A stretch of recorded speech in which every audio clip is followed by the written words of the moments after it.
Very nice to see so many of you here this evening.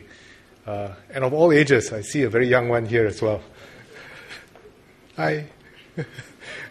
And really, this is what it's about. What we're discussing really is our future. How we build a sustainable population for our future to have a dynamic Singapore. I know that many of you are interested in the population issues and would have quite a good knowledge of it, and that's one of the reasons why you're here today. But I thought that it's useful, before we have a discussion, to all of us roughly get onto the same page and have a look at some of the data and some of the reasons why we are concerned about it, so that we have like a common basis for discussion. So as you know, the NPTD, or National Population and Talent Division, is preparing a white paper which will be completed at the end of the year. Now, we've been actively seeking the views of Singaporeans for more than half a year now, since about February, March this year. And we want to figure out how is it that we can have a sustainable population so that we have a vibrant, dynamic Singapore for the future. Thus far, NPTD has received close to 2,000 pieces of feedback directly and met over 1,200 individuals and representatives of various groupings and organizations. And of course, other organizations have also had their own discussions, which are very fruitful and useful ones, and have also sent in their views to NPTD. So the outreach has been multiplied by the efforts of other organizations as well. I'm heartened by the many thoughtful views and the feedback. And I'd like to thank everyone who has taken the time to contribute their views on this important issue and also encourage more people to do so. Before we start the discussion, as I said, let's try and go through some of our basic population numbers. As at the end of June this year, there were 3.29 million Singapore citizens. But this is a static view. What's more important are the longer-term trends. Our fertility rate has been falling steadily over the years and was only 1.2 last year. So this chart is quite familiar to many of you. And it's quite a long way from the 2.1 that is required to replace ourselves. But these are just numbers, 1.2, 2.1. What's the difference between 1.2 and 2.1? Well, let me give you an illustration. If there were 100 Singaporeans in this generation, and there's a 1.2 total fertility rate, that means 100 Singaporeans in this generation, there'll be 60 Singaporeans in the next generation.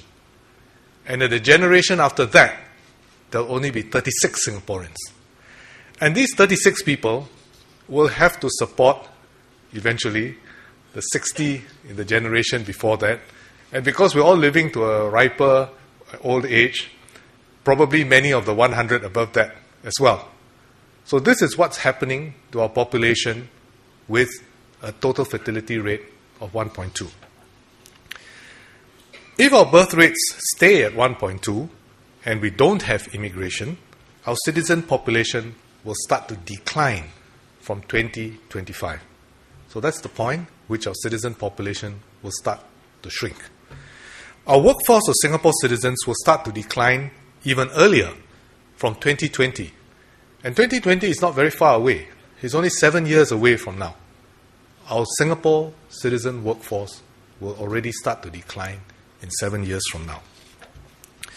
Now, while I have described the numbers and trends in terms of total population, I also know that each of us feels the effects of our population challenges at the individual and personal level in many different ways.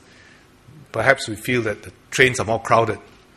We feel, many of us have parents or grandparents who are growing older and need care and support.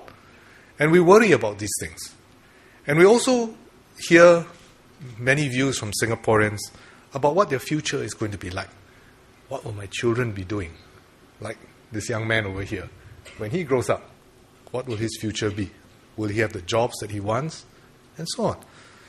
So, I'd like to start this evening session by asking you what concerns you most about Singapore's population and our future. And I've asked this question, and so we'd like to get a sense of what your views are. So who will defend Singapore if you don't have enough people? Who will look after me when I'm old? Or who will look after your grandparents or parents when they are old? And will there be good jobs for Singaporeans? Will Singapore be too crowded? Will homes be affordable? And will I feel like a stranger in Singapore? I think these are all questions which all of us are worried about and all of us are concerned about. And these are questions and issues which have been raised in many of our discussion forums and many of our feedback sessions. Perhaps what we do is, while the data is being accumulated, we go along and look at what are some of the things which people have actually been concerned about. So, okay, let's have a look.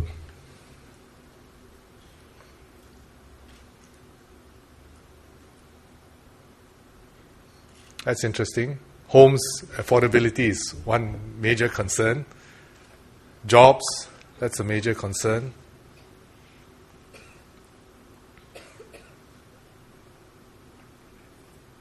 Can we switch slide to the word cloud? And then we come back to this later.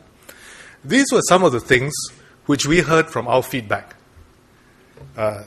So the kinds of concerns that you're expressing today are pretty similar to the sorts of things that people are concerned about. So housing costs is associated with cost of living, living environment, national security, national identity, jobs are there, aging and shrinking population. And although in terms of numbers or pieces of feedback, there are not so many we had, but we also had concerns about taxes on the working young. There's a little bit out there somewhere as well. And also, we have a lot of concerns from businesses, especially from small businesses, about whether they have to close down or reduce their activities because of a shortage of workers. So perhaps we go back to the bar charts again.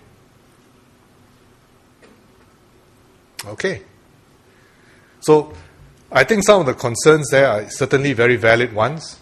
Affordability of homes, because we are a very home-owning population, and we attach a great deal of importance to home ownership in Singapore. And that's very important to us because that, as inherently an immigrant population, home ownership gives us a sense of rootedness and belongingness.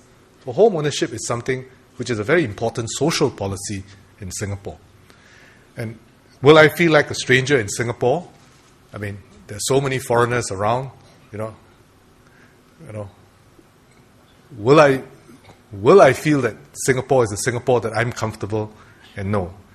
And jobs is a very important consideration. And I think when we look at some of the economic news that's coming out in the last few days, I think that also is a consideration for many Singaporeans.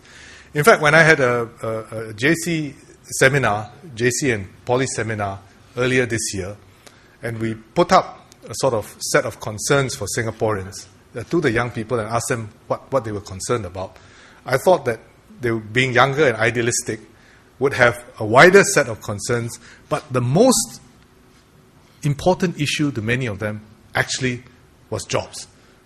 And I thought that was a very sort of down-to-earth and realistic approach to life, which gave me a certain, reassurance.